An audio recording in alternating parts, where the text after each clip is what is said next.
मेरा नाम शिव कुमार वर्मा शमाया खार है। मैं भारतीय रेल में पिछले 25 सालों से ट्रेन ड्राइवर हूँ।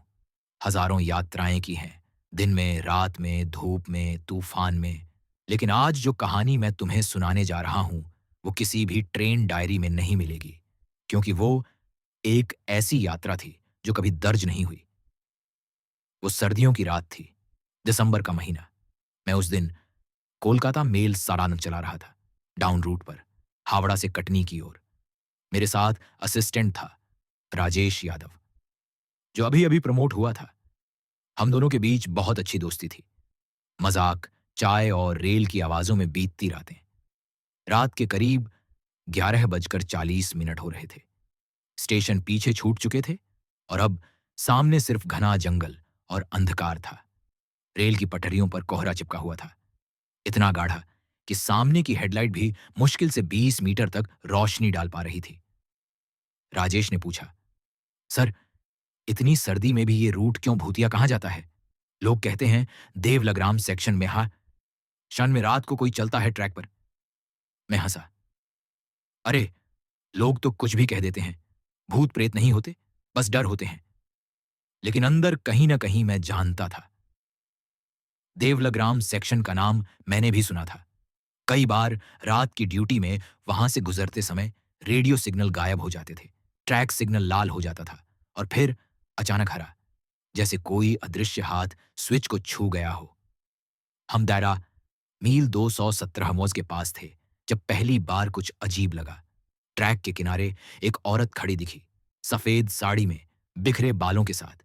वो हाथ हिलाकर ट्रेन को रुकने का इशारा कर रही थी। राजेश घबरा गया। सर, कोई औरत है ट्रैक पर? मैंने तुरंत हॉर्न बजाया। पा पा पा आ। लेकिन वो हटी नहीं। मैंने इमरजेंसी ब्रेक लगाया। इंजन झटके से हिला, लोकोमोटिव की आवाज गूंजी और ट्रेन चीखते हुए रुकी। हम दोनों नीचे उतरे, टॉर्च की रोशनी आगे फेंकी, लेकिन वहां कोई नहीं था। बस ठंडी हवा और कोहरे में पिघलती एक आकृति का भ्रम। राजेश ने कांपते हुए कहा, सर, मैं तो साफ साफ देख रहा था, सफेद साड़ी, लंबे बाल। मैंने उसे शांत किया। कोहरा था, इंसान की आंखें धोखा दे देती हैं। लेकिन जब हम इंजन पर वापस लौटने लगे तो मैंने रेल की पटरियों पर कुछ देखा। पैरों के निशान, नंगे पांव, गीले और ताजा। और वो सिर्फ आने की दिशा में थे, जाने की नहीं। हमने ट्रेन फिर से चलाई। इंजन की गड़गड़ाहट के बीच मेरा दिल अब तेज धड़क रहा था। राजेश अब चुप था। उसने अपने सीट पर रेडियो पकड़ रखा था, लेकिन रेडियो में बस श जैसी आवाजें थीं। कई किलोमीटर बीत गए। धीरे धीरे माहौल सामान्य लगने लगा।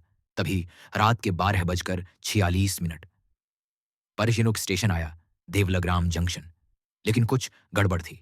सिग्नल हरा था, जबकि वहां सैनिक को ड्यूटी पर नहीं होना चाहिए था। यह स्टेशन पिछले 10 सालों से बंद था। यहां ना कोई सिग्नल मैन था, ना कोई पोस्ट। फिर सिग्नल हरा कैसे? मैंने धीमी आवाज में कहा, राजेश, रिकॉर्ड में तो लिखा है यह सेक्शन बंद है ना? उसने कंपते हाथों से चार्ट देखा। जी सर, यहां कोई ऑपरेशनल स्टेशन नहीं है। ट्रेन स्टेशन से गुजरी। मैंने खिड़की से बाहर झांका। प्लेटफॉर्म पर लोग खड़े थे, लेकिन सब चुप। एक भी आवाज नहीं। उनके चेहरे धुंधले, जैसे धुएं में घुल गए हों, और सब एक ही दिशा में देख रहे थे, मेरी तरफ। मेरी रगों में खून जम गया। मैंने सामने की खिड़की की ओर देखा। सफेद साड़ी वाली वही औरत अब ट्रैक के बीच खड़ी थी। मैंने चीखकर ब्रेक मारा। ट्रेन फिर झटके से रुकी और इस बार इंजन की बत्ती बुझ गई। अंधकार, सिर्फ मेरी सांसें और राजेश की हिचकियां।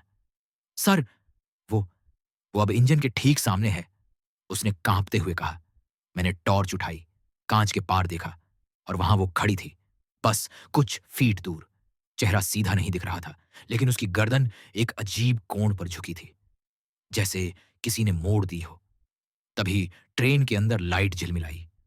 ट्रेन का रेडियो अपने आप ऑन हुआ और उसमें से एक आवाज आई, कृपया ट्रेन को मत रोकिए, यात्रियों की आत्माएं प्रतीक्षा कर रही हैं। राजेश चिल्लाया, सर, ये कौन बोल रहा है? मैंने कहा, रेडियो बंद करो। लेकिन वो अपने आप काम नहीं कर रहा था। सारा कंट्रोल सिस्टम फेल था। मैंने इंजन को रीस्टार्ट करने की कोशिश की। इंजन ने 2 बार घुरघुराया और फिर अचानक चालू हो गया, जैसे किसी ने अंदर से पुश किया हो। ट्रेन धीरे-धीरे आगे बढ़ी, लेकिन जैसे-जैसे हम आगे बढ़ते गए, सामने अंधेरा और गाढ़ा होता गया। अब बाहर कुछ भी दिख नहीं रहा था, सिर्फ कोहरा और कभी-कभी खिड़कियों पर किसी का थपथपाना। राजेश ने धीरे से कहा, "सर, कोई ट्रेन के दरवाजे पर है।" मैंने साइड मिरर में देखा। सफेद परछाइयां डिब्बों की छत पर चढ़ी हुई, जैसे सैकड़ों लोग ट्रेन के ऊपर दौड़ रहे हों। और तभी कंट्रोल पैनल की स्क्रीन पर कुछ लिखा आने लगा। देवलग्राम स्टेशन, 12:50 रात का। तो यात्रियों का पुनः स्वागत है। राजेश लगभग बेहोश हो गया था। मैंने उसकी तरफ देखा। वो पसीने में डूबा हुआ था, लेकिन ठंड से कांप रहा था। मैंने इंजन की स्पीड बढ़ा दी। मुझे बस इस सेक्शन से निकलना था, पर ट्रेन जितनी तेज जाती, ट्रैक उतना ही लंबा खिंचता चला जाता। मीटर में टाइम वही 12:50 सुबह। घड़ी रुक चुकी थी। अचानक किसी ने इंजन के पीछे से दरवाजा खटखटाया। धीरे, 3 बार। ठक, ठक। राजेश ने कांपते हुए पूछा, सर, पीछे कौन है? मैंने सिर हिलाया। पीछे कोई नहीं होना चाहिए। वो खटखटाहट अब और तेज हो गई। मैंने धीरे से टॉर्च उठाई और पीछे का दरवाजा खोला, और जो मैंने देखा वो मैं जिंदगी में कभी नहीं भूल सकता। राजेश खड़ा था, लेकिन मैं तो अभी-अभी उसके बगल में था। मेरे बगल का राजेश गायब था, और पीछे जो था, उसका चेहरा पूरा काला, आंखें अंदर धंसी हुई। वो मुस्कुरा रहा था। सर, आपने ट्रेन रोक दी थी। अब उसे पूरा करना होगा। मैंने चीखते हुए दरवाजा बंद किया और सामने देखा। ट्रैक के अंत में फिर वही देवलग्राम स्टेशन हुआरॉनानेस ग्याकला था। सिर्फ इस बार वहां एक बोर्ड था, welcome to the deadline root.